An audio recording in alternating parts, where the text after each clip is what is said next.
Coach, congratulations on the 6-0 win over Portales. You wrap up the district championship for the second time in your career. Talk a little bit about that. About the second, you said the second district champ? For you. Oh, yeah. Yeah, and your career as a coach. So this is the first time we've swept district. This is pretty special. Yeah, it feels good to have the regular season over and kind of close that chapter in our season, but look forward to the rest of this season. Sure. Yeah, the last time we won district, it was on a tie break with Goddard. And now we're 6-0. So, and you were talking about earlier, the girls won tonight as well. Yep. And they're 6-0 in district, and we're both 6-0. That's the first time in program history that both of us, with me and Traham, neither one of us have swept district. So, wow. Pretty special. Yes, sir. And then, like I said, 6-0 as an undefeated. What does that mean? I mean, because they're not easy to come by. You've been head coach 11 years. It's not easy to come by. No, I mean, it's definitely not. Coach Baca can attest to that. Yeah, so it was a rough one, especially the 5 years I was here. So I had the opportunity of becoming an 8th grader on varsity, and we didn't see the light at the end of the tunnel, let's just say. But towards the end, we had a big group of seniors that we have now, and we played well and connected a lot, and short of a district championship. So. And Coach Baca, what years were you here? Did you play here from? I played here from 2015 all the way to 2020. And then what's this mean that you were basically helping build the culture for the program to where it stands now? That's a good point. Yeah. You know, it's a surreal feeling. It's one of those moments where you don't wake up ungrateful. You know, I look back at it and I drive the same route I drove in high school. It's the little things that it's with me, and especially on the pitch here, it's the different aspect of standing on the sideline and being actually on the field has tied it together, and it's just a surreal feeling. And then, Coach, you could have known, but talk a little bit about Leave a Legacy. You helped start that, and I mean, now that you got. and then you got a little bit, you know, like 5, 6, 7 years later, you're here as assistant coach. So, can you talk a little bit about that? So Leave a Legacy came about. Coach Jowers asked me and another senior at the time, or junior at the time. Captains, correct. To make a motto, to make a quote that just sticks with us, and we're gonna pop it on the back of a shirt. That's what it was. And a lot about me is I like to listen to music, and I just have to drive or find my alone time, and leave a legacy just popped in my head, and I just thought it was one of those sayings, but it's stuck, and it's a cool thing being able to see generations come, athlete by athlete, and just developing and having something that just started off so little, but just turned into this big thing. Sure. And I like I said, wake up grateful every day for it.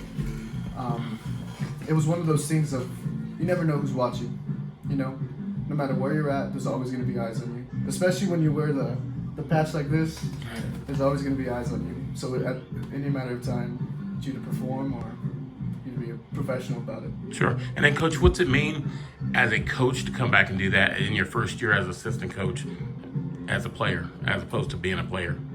You know, it's a good question. It's funny because I like to ask a lot of questions if it's not with him or it's Coach Brooks or Coach Delgado, Coach Serrano, any one of them. And today I was playing around with the lineup and like what we're gonna say at halftime and what we're gonna say before the game. And I read his and I read mine, and it was identical.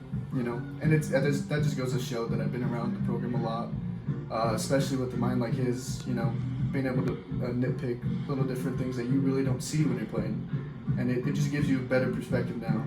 And you know, like I wish I could lace up the boots one more time. Sure. You know, but it's one of those moments that saying like, you know, my time here is came and gone, and what can I bring to the table to help improve another athlete? And then, Coach, you're relatively close to these kids in age. What's that mean as far as you can identify with them being a senior and going through everything they went through today? Talk a little bit about that. Right. It's definitely an emotional thing, especially senior night. You know, day in and day out, you blood, sweat, and tears. You know, there's some things that we want to do, we don't want to do, and it really just develops an athlete in all perspectives of life. But I think the biggest thing for us is knowing that there's athletes out there that are going to become great men. And I always try to implement it that the student comes before athlete. So we got to put our head in the book and make sure we're developing in all different aspects in life. And then Coach Jowers, 17-3 historic season. Well, I want to tag on to what he Okay, said. great. Go ahead. He talked about being a great student athlete, and one of the things that is a great accomplishment last year and this year, because he helped me with it quite a bit this year. But everybody, not just varsity this year, the majority, like a very high majority, had a 3.0 or higher. Wow. So, I mean, at some point I'll go and average it, but I would say that we probably had close to a 3.5 average for the whole team, JV Wow. and varsity. Because, like he said, whenever he was a player, you know, it wasn't that standard, you know what I mean? And so we keep raising the standards, whether it's on the pitch or in the classroom, because at the end of the day, like he said, we're trying to develop great men, great husbands one day, great employees one day, because it's more than just soccer. Sure. It's definitely more than soccer. And to be fair, like the Leave a Legacy, like you said, it's grown into its own culture.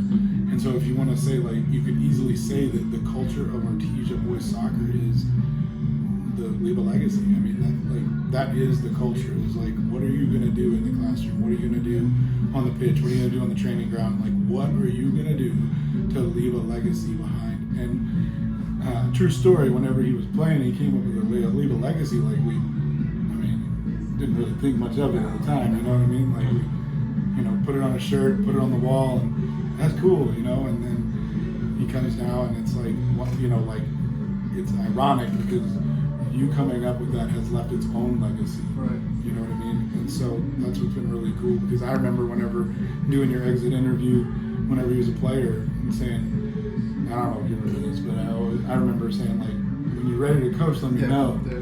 And so, because there's certain players who I truly believe have the ability to be, coaches, and and so it's a fun story to have that moment and then be sitting here today, like in this moment where we're like on the other end of it, and some of the stuff that it's been a lot last year, this year, where it's like, now I understand what you said as a coach. I didn't understand it until I'm on the other side of it. You know what I mean? And I think that that's a great asset for him as a player, as a coach, being that player and being in that situation here. Because I didn't grow up in Artesia. Right.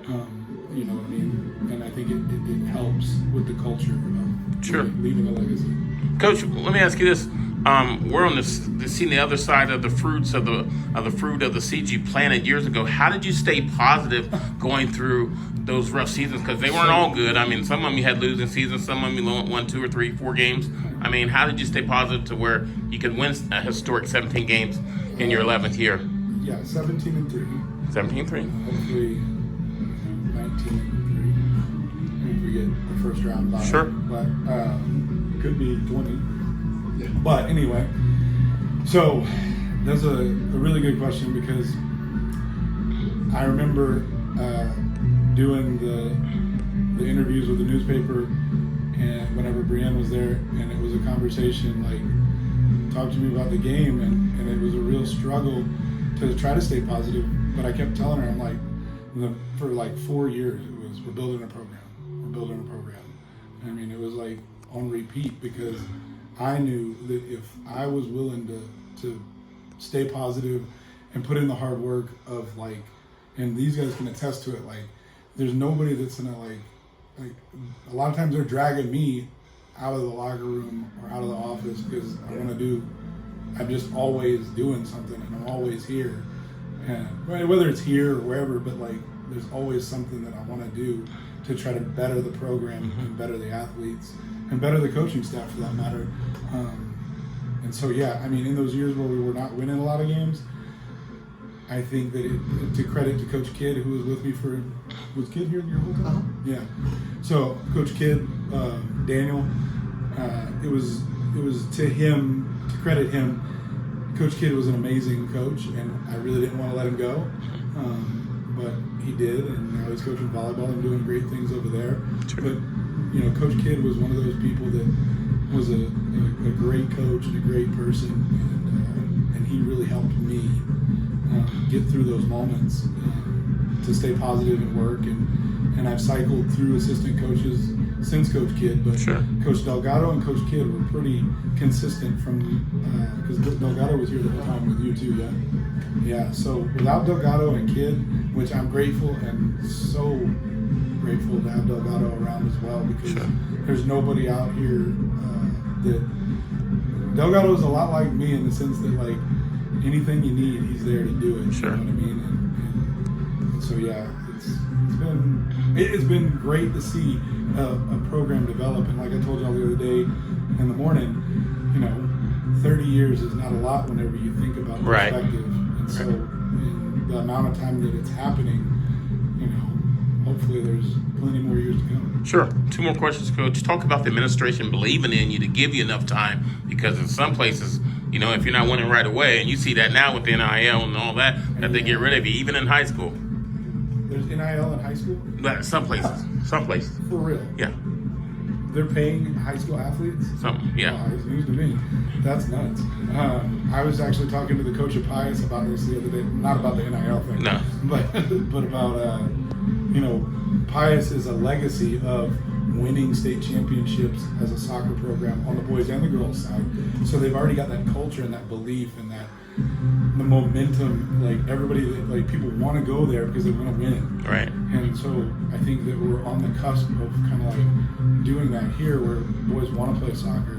The administration knows that we're capable, and they back us with facilities. They back us with support. Having the football team out here was amazing. Like, and it's kind of funny because we got into the second half and we're like, we got quiet, you know what I mean? Yes, sir. And so I really hope that we can continue some of that, because my vision is to have that whole north end just like it was tonight in the first half, Rowdy, where it was just like people going nuts and crazy, and because it brought the energy to this place way more than we normally get. Right. And so, I think that we work for the best school district in the state. Our superintendent is doing a great job. Coach Maupin's doing a great job as our AD. And like I said, we have the best school district in the state. And then talk about, you've been through 11 of them, but talk about senior night tonight and, what it means to those seniors and them leaving. Well, it's definitely a bittersweet thing, because in years past, this was the last game. So it's a new feeling to have a large group of seniors, because the last large group of seniors was, when we weren't going postseason. And so it's been interesting to see, knowing that this isn't the last game. It's just a different feeling, because I think in my mind, I know that this isn't the last home game, and this isn't the last game that these fans are going to get to see these boys, whether it be the seniors or the rest of the players, out on the pitch in Artesia. And so that's why I'm proud of them, you know what I mean? But I know that there's work to be done. Sure. And then finally, 13-game winning streak. You lose Saturday, but you were on a 13-game winning streak. Talk about that. That's probably the first of your career, probably. Well, I think that's probably the first of the program. Okay. I don't think that. You don't talk about streaks, but one of the things that was interesting was JP Marietta came down and did a game time show with us, and everybody was talking about the streak, and I'm like, man, that definitely is the longest streak in program history, and the most winning season in history. It's all great. Don't get me wrong, but you just take it one game at a time. I've been telling you that all year. Yes, sir. Right? Yes, sir. So, for me, I just know that this isn't the end, and it's not going to be the end for a long time to come, because I think every kid out there, whether it be the 8th graders to the freshmen, sophomores, juniors, and seniors, they all are great kids. And then, Coach, you're going to have a watch party at the administration building, right? Yeah, with the girls. With the girls, Sunday. What time? 1:30 to 3:30. Okay. And then what's next for you guys? That's why you find out what seed you're at. Yeah, that's when they'll do the show for the NMA, So that's another thing that we've never done before. A watch party. Well, no, we've done watch. Oh, okay. We've done watch party. Did you ever come to my house and do a watch party that one time? Well, we used to do team dinners at the house. Yeah. And I cooked duck for them, which I want to do that. I want to do that again. Maybe between now and like the end of the season we do that. But we used to do it at the house, and it was just the boys' side. And Sure. The girls would do their own thing. And one thing I will say is, when you talk about our administration, our athletics programs, like, I don't think there's many teams and districts in the state where we have such a good relationship between the boys and the girls side as far as supporting each other. Me and Coach Trinham spend all year together between tennis and here, and it's unique because you hear a lot of horror stories of programs kind of going back and forth. Sure. And I think that our boys and our girls, we just want to see each other win and succeed. Sure. So. Cool. Thanks, Coach.